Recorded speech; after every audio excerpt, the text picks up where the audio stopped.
victory imminent. That's always a good sign. Oh my God, sorry. Nothing to do with the plan, though.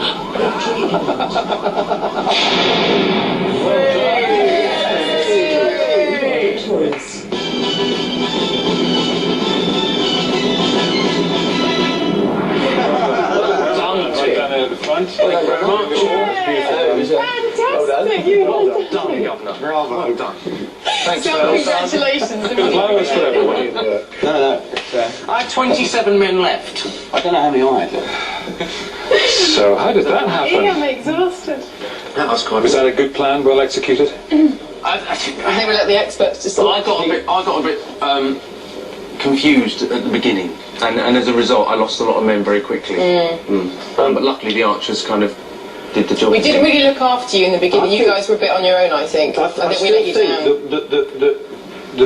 The thing of going around behind them, although that didn't defeat them, it just neutralised that whole piece, the whole chunk of them, and then we didn't have to deal with them in the grind, and when it came to it, the grind is where the battle was actually fought. Your punch really worked as well. That was a good plan. Although you took lots off the archers, it bust the line open, and then and then it just turned a horrible bloodbath.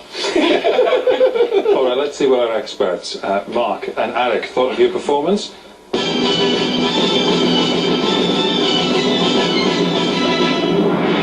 It was a victory, so that can't be bad.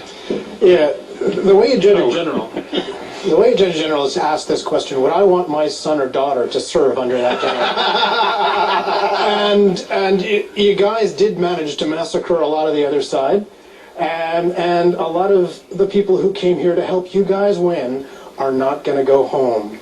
So you guys went out there, and no, to be fair, you guys went into what was going to be a meat grinder battle. Two similar sides coming against each other like that, it was going to be bloody. And you guys fought a good meat grinder battle. And the problem is that, big picture, you came here to fight this battle in the first place in order to extend Egyptian political control a little bit closer to the Seleucid heartland. Problem is, you don't have an army left. So you will not, at the strategic level, achieve your aims. So this becomes a Pyrrhic victory. You won the battle, but by winning it, you lose the war. Alec always says that when the team's winning. I was going to say, we could have instilled such fear in the heart of them that everyone else would just give up without a fight. I would spin it more favourably for the team. I think in this era, an awful lot of peoples and cities and traders and all these other people clung to who was powerful, and you did win a victory, and so that ought to have some dividends for you in terms of the geopolitical thing. I mean, it was fascinating watching the battle in three phases. The initial bit where the Seleucids committed their war elephants, and you dealt with them beautifully. The light troops went in and just killed those elephants. Fantastic. Then a second phase, when your phalanx started moving forward, and there was a flank left hanging in the air, and we just thought, well, at this point they could get rolled up very, very easily. But you did the right thing, you closed the gap.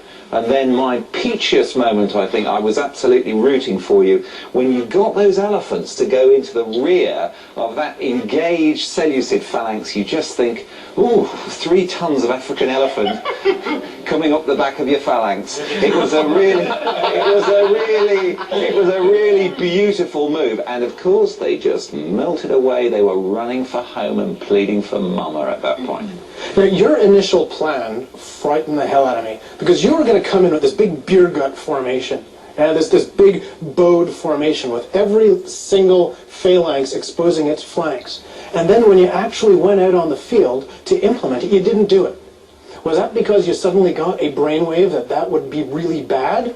No, because I think it didn't communicate itself to our lieutenants. Or they're smarter than the generals. Well, wasn't that when we Well, it didn't start very quickly as well. We were only half ready when they started advancing, so I think it was. I thought you guys were going to play fair and have a starter gun or something. No, it's never fair in war. They were in a good battle line to start with, and so when it started, they went in bad shape. That's right. You were able to respond to the tactical situation, and that's really what did it for you, because it was really touch and go. And even when you delivered that wonderful elephant attack, you didn't exploit it.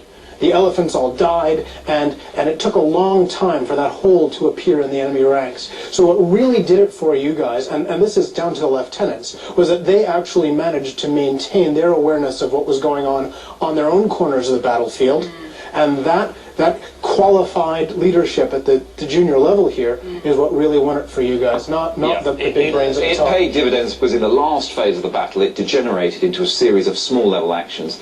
At that point, good lieutenants can win the battle. That's only a good general would allow that to happen, though, right?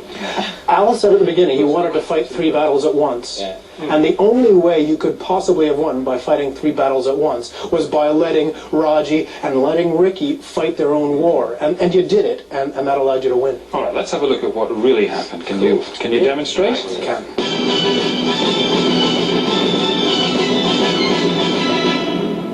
So the Seleucids come to this fight and they start it off. They've got a concentration of the larger number of their elephants, the best cavalry they've got, and the boss, Antiochus III, all on their right-hand side. And they take this concentration of cavalry, elephants, and leadership, and they take that mix and they send it against the Egyptian right. A little more effectively, they sweep away. They sweep away the Egyptian right.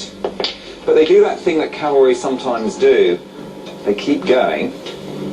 And then Ptolemy, who's actually with the centre of his army, pretty much where you had him, where he can be seen by his infantry, orders forward his right. And then almost a similar thing happens in reverse. The Egyptian right goes forward and smacks the Seleucid right out of the way. Well, then it's going to turn into a head-on clash between the 2 infantry arms. That's right. The cavalry are gone, the elephants are gone, and it comes down to the big meat grinder battle. Ptolemy manages to come back to control his battle. Yeah. Antiochus is gone. So when it comes right down to it, when it comes right down to the killing and controlling the battle, the thing that you guys managed to do at the end, it doesn't work. Yeah. On the day, the Egyptians, well, they couldn't decide it in the way that you could, but they put a brave enough face on it to conclude it all with a sort of favourable treaty. And Ptolemy goes off, celebrates in the traditional way by marrying his sister. Antiochus, because he's so far out of the fight, thinks he's won. And when he finally manages to turn his horse around and come back to see the ruins of his army, he gets a rude shock. And he has to conclude a treaty to his disadvantage with Ptolemy, king of Egypt. All right, gentlemen, thanks very much indeed for your assessment. Do you wish you'd done it like that? No. But we didn't have the option of asking for a treaty, did we? Or a cocktail shaker.